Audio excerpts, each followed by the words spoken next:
नमस्कार दोस्तों।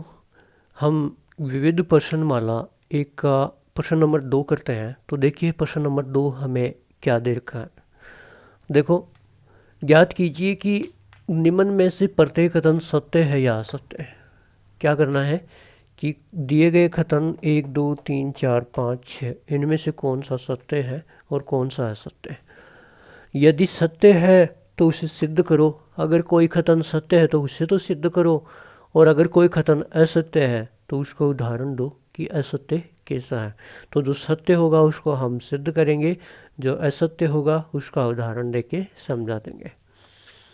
अब दोस्तों पहला प्रश्न हमें क्या दे रखा है कि यदि x belongs to a, x a में संबंध करता है तथा x a belongs to b, a पूरा का पूरा b से संबंध करता है, तो x belongs to b, x b में भी उपस्थित होता है, b से भी संबंध होता है।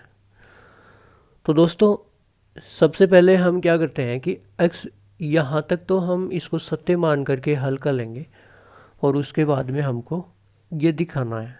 ठीक है, तो पहले इसको सत्य मान करके ले लेते हैं कि x किसी समुच्चय a के अंदर उपस्थित है। तो कोई समुच्चय a है, उसके अंदर x तो है ही, इसके साथ में हम और भी ले सकते हैं, y ले लिया हमने।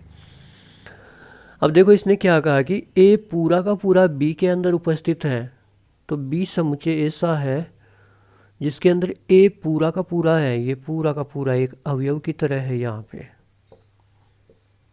और इसके अंदर और अवयव हम ले सकते हैं कोई दूसरा भी।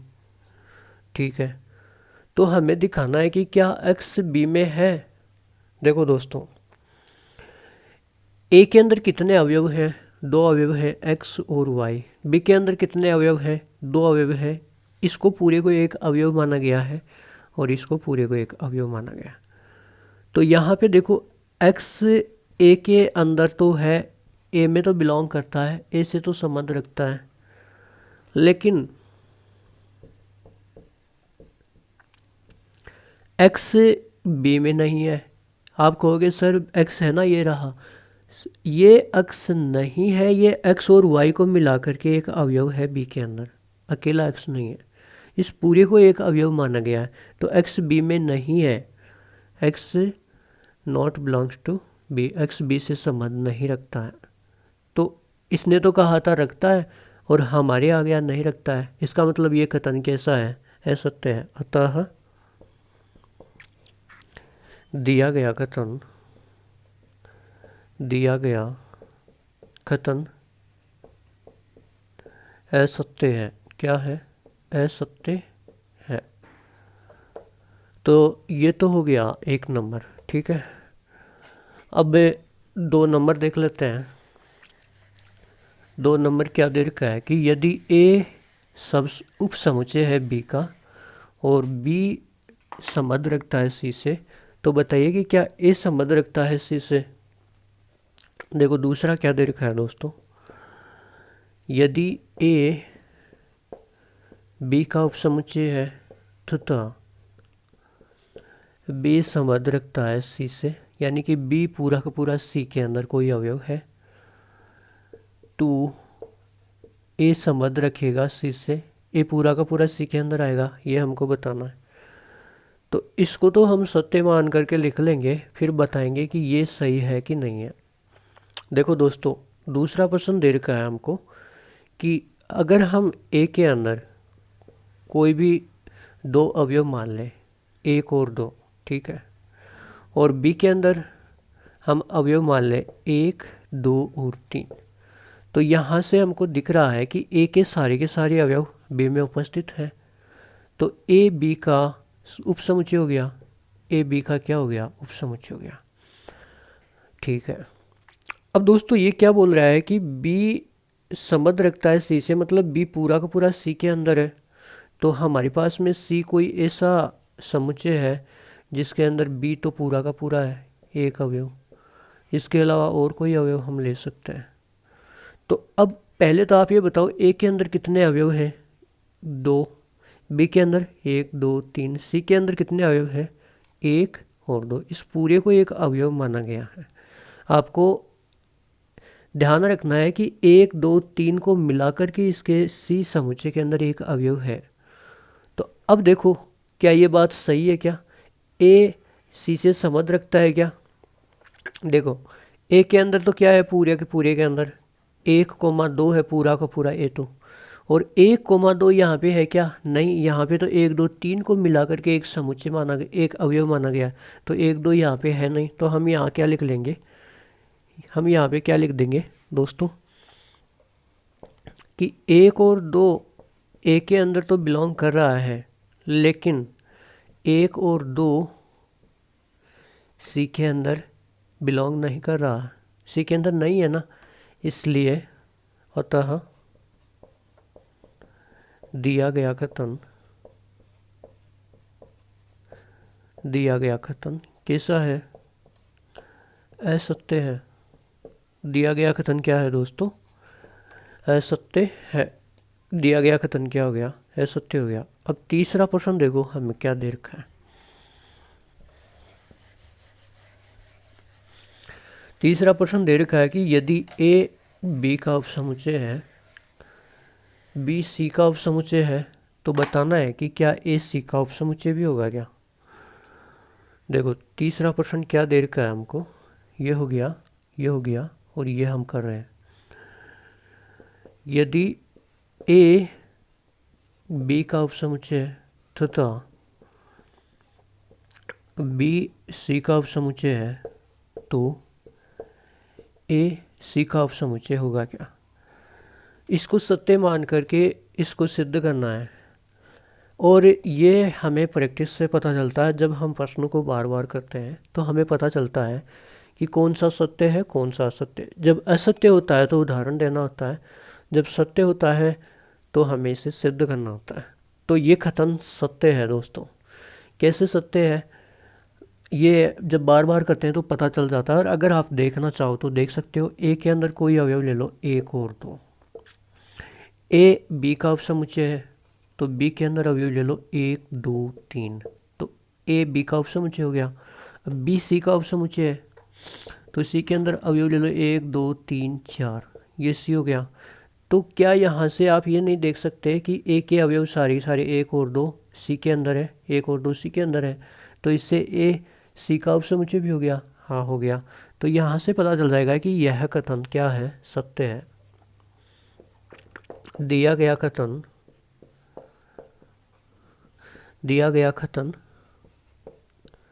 सत्य है।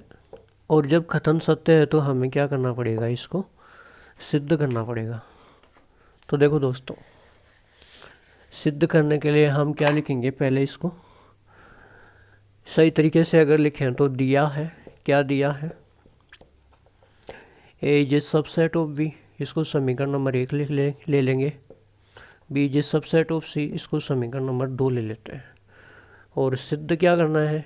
इसको लिख लेते हैं। ऐसे लिखने से थोड़ा ज़्यादा समझ में आता है।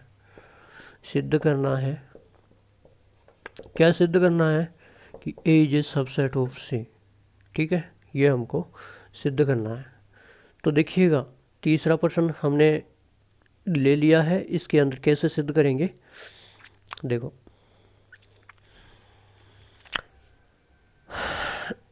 इसको सिद्ध कैसे करेंगे? देखो एक ए सबसेट है सी का, तो इसको सिद्ध करने के लिए हम क्या करेंगे? कोई अवयव लेंगे ए के अंदर और उसको हल करते हुए हम उस अवयव को सी के अंदर दिखा देंगे।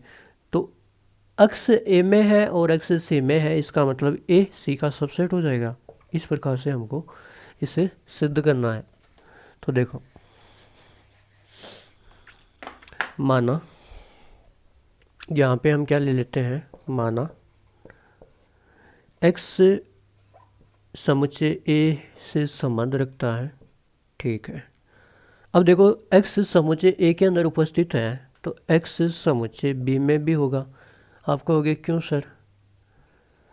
देखो ए बी का सबसेट है, ए बी का उपसमुच्चय है, तो ए के अंदर जितने अवयव हैं वो बी में से तो लिए गए हैं। तो एक्स अगर ए में होगा तो बी में भी होगा। देखो ये ए है और ये बी है, तो ए तो पूरा का पूरा बी में से लिया गया है, तो जो ए में होगा वो बी में तो होगा ही होगा ना दोस्तों। तो देखो ये एक्स बी में होगा कहाँ से, समीकरण 1 से। ए बी का सबसेट है, ठीक है। अब एक्स बी में है तो एक्स सी में भी होगा, एक्स सी में भी होगा, कैसे, समीकरण 2 से, क्योंकि बी सी का सबसेट है। बी के सारे और सी में से लिए गए हैं, तो बी में जो होगा वो तो सी में से ही लिया गया है, तो सी में भी होगा। तो एक्स बिलोंग्स कहाँ से, समीकरण 2 से। बी सबसेट है किसका, सी का। तो x को हम a के अंदर लेके चले थे और x को c में दिखा दिया। इसका मतलब जो अवयव a में है वो c में से लिया गया है, तो a क्या हो जाएगा, a सबसेट हो जाएगा c का। और यही हमें क्या करना, सिद्ध करना था, हेंस प्रूव्ड। ठीक है, ये अपना 3 नंबर का क्वेश्चन हो गया। इसके बाद में दोस्तों 4 नंबर देखते हैं। 4 नंबर क्या दे रखा है हमको कि यदि a b का उपसमुच्चय नहीं है और b c का उपसमुच्चय नहीं है तो a c का उपसमुच्चय नहीं होगा। 4 नंबर ये दे रखा है ना कि यदि a b का उपसमुच्चय नहीं है तथा b c का उपसमुच्चय नहीं है, तो हमें बताना है कि a c का उपसमुच्चय नहीं है। ये कथन सत्य है या असत्य है। अगर सत्य है तो हम क्या करेंगे, सिद्ध करेंगे, और असत्य है तो हम क्या करेंगे, इसका उदाहरण दे देंगे। ठीक है दोस्तों, अब इसके अंदर हम एक एग्जाम्पल लेके चलते हैं। देखो, ए बी का उपसमुच्चय नहीं है, तो ए के अंदर हमने मान लिया कि कोई 2 अवयव है, 1 और 2, और बी कोई हमने मान लिया कि उसके अंदर 2,3 अवयव है। तो यहाँ से पता चल रहा है कि ए बी का उपसमुच्चय नहीं है। क्यों, क्योंकि उपसमुच्चय की परिभाषा ये होती है कि अगर ए के सारे अवयव इसमें हैं तभी ये बी का उपसमुच्चय होगा। अब यहाँ 1 और 2, एक यहाँ पे है ही नहीं, तो ए बी का उपसमुच्चय नहीं है। ठीक है, ये बात तो हमने लिख ली। आगे बी सी का उपसमुच्चय नहीं है, तो सी हम कोई ऐसा मान लें कि 1, 2 और 4 बी सी का उपसमुच्चय नहीं है। क्यों नहीं है दोस्तों, क्योंकि 2 और 3 इसमें नहीं है, 2 तो है लेकिन 3 नहीं है, तो बी सी का उपसमुच्चय नहीं है। ठीक है, तो हाँ, यहाँ पे देखिए दोस्तों, ए सी का उपसमुच्चय नहीं है, ये बात सही है या गलत है, हम इसको गलत साबित कर सकते हैं, कोशिश करेंगे। देखो, ए के अंदर अवयव है 1 और 2, 1 और 2 यहाँ पे भी है, तो हमारे क्या आया कि यदि ए के सारे अवयव इसमें है तो ए तो इसका उपसमुच्चय है, तो ए उपसमुच्चय हो गया सी का। तो अगर ए उपसमुच्चय सी का हो गया तो इसने जो लिखा वो गलत लिखा था, अतः दिया गया कथन कैसा है, असत्य है। दिया गया कथन क्या है, असत्य है।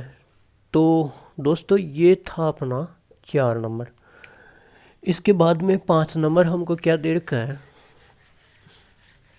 देखो 5 नंबर, यदि x ए में संबंध रखता है, ए में उपस्थित है, ए बी का सबसेट नहीं है, बी का उपसमुच्चय नहीं है, तो x बी के अंदर संबंध रखता है, ये हमको बताना है। 5 नंबर, यदि x बिलोंग्स टू ए तथा ए बी का सबसेट नहीं है, तो आप बताइए कि x बी से संबंध रखता है या नहीं रखता। इसने तो बोला रखता है, अब ये रखता है तो सत्य होगा, सिद्ध करना पड़ेगा, और नहीं रखता है तो असत्य होगा, उदाहरण देना पड़ेगा।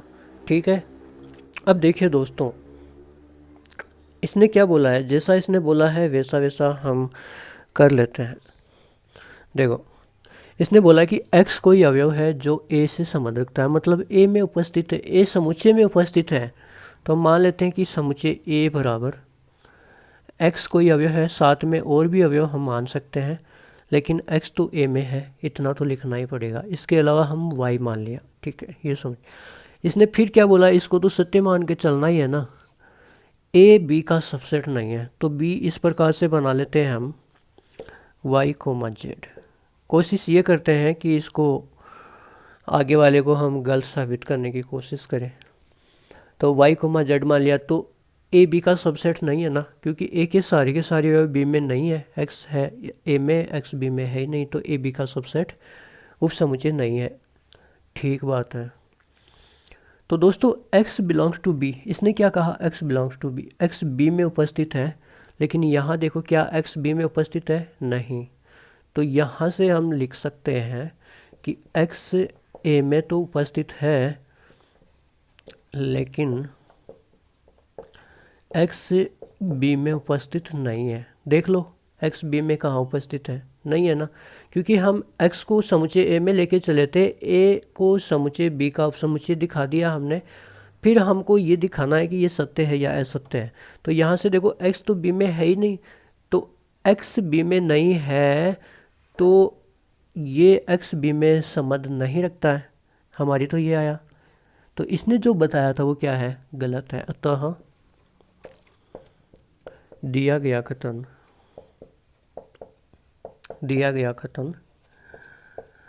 असत्य है। क्या है दोस्तों, असत्य है। दिया गया कथन क्या है, असत्य है। इसके बाद में जो लास्ट प्रश्न है अपना इसके अंदर 6 नंबर क्या देखा है, यदि ए बी का उपसमुच्चय है तथा एक्स बी से संबंध नहीं रखता है तो एक्स ए से भी संबंध नहीं रखेगा। 6 नंबर देखो क्या दे रखा है, यदि ए बी का उपसमुच्चय है तथा एक्स बी से संबंध नहीं रखता, x does not belongs to B, तो एक्स ए से भी संबंध नहीं रखता है, x does not belongs to A, ये बताया है। तो हम इसको तो सत्य मान करके चलेंगे, फिर इसको दिखाएंगे कि सत्य है कि नहीं है। ठीक है दोस्तों, तो यहाँ पे देखिएगा कि हमको दिया क्या है, एक एग्जाम्पल के माध्यम से देख लेते हैं कि ये कथन सत्य है या असत्य है। अगर सत्य है तो सिद्ध करेंगे, असत्य है तो उदाहरण देंगे। हम मान लेते हैं कि ए बी का सबसेट है, ए में मान लेते हैं 2 अवयव हैं 1 और 2, बी में 3 अवयव हैं 1 2 3, तो ए बी का उपसमुच्चय हो गया। एक्स बी में उपस्थित नहीं है, इसने क्या बोला कि एक्स बी में उपस्थित नहीं है, तो जो अवयव बी में नहीं है वो ए में कहाँ से आएगा, तो वो एक्स ए में भी नहीं आएगा। देखो ऐसे देखो, ये पूरा बी है और इसके अंदर ए है, तो ये जो ए है वो बी के अंदर ही तो है। अगर कोई आदमी पूरे बी में ही नहीं होगा तो वो ए में कहाँ से आएगा, ए में भी नहीं होगा। ये बात सही है। तो इसको देखने से पता चलता है कि ये जो कथन है वो सत्य है, और जब कथन सत्य है तो हमें क्या बोला गया है प्रश्न में कि इसको सिद्ध करो। तो इसको हम सिद्ध कर देते हैं। देखो दिया क्या है, दिया है, क्या दिया है, ए बी का उपसमुच्चय समीकरण नंबर 1, एक्स बी में संबंध नहीं करता है, ये 2 नंबर। और सिद्ध क्या करना है दोस्तों, सिद्ध करना है, क्या सिद्ध करना है कि एक्स ए में बिलोंग नहीं करता है, एक्स ए से संबंध नहीं करता है। तो इसको सिद्ध कैसे करेंगे, तो इसको सिद्ध करने के लिए बस हमको इतना ध्यान से यही देखना पड़ेगा कि पूरा बी है और ये पूरा ए है, तो पूरा ए है वो बी के अंदर ही है। अगर कोई बी में नहीं होगा, कोई व्यक्ति बी में नहीं होगा, तो वो ए में भी नहीं होगा। यही हमें देखने से केवल भाषा का ही कमाल है यहाँ पे। तो क्या लिख लेते हैं हम, ए के सभी अवयव बी के लिए हुए हैं, ए के, ये समुच्चय ए है, ये ए के सभी अवयव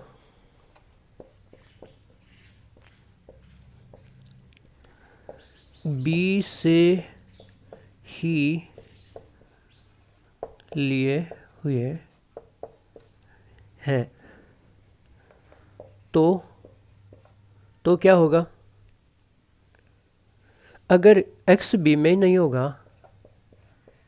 x b में ही नहीं होगा तो x a में भी नहीं होगा, तो x does not belongs to A. यही हमको सिद्ध करना था, और क्या। ठीक है। Hence proved. तो ये था प्रश्न नंबर 2 और इसके ये 6 प्रश्न थे। उम्मीद है दोस्तों आपको समझ में आया होगा। इसके बाद में अगला प्रश्न करेंगे। जय हिंद, जय भारत।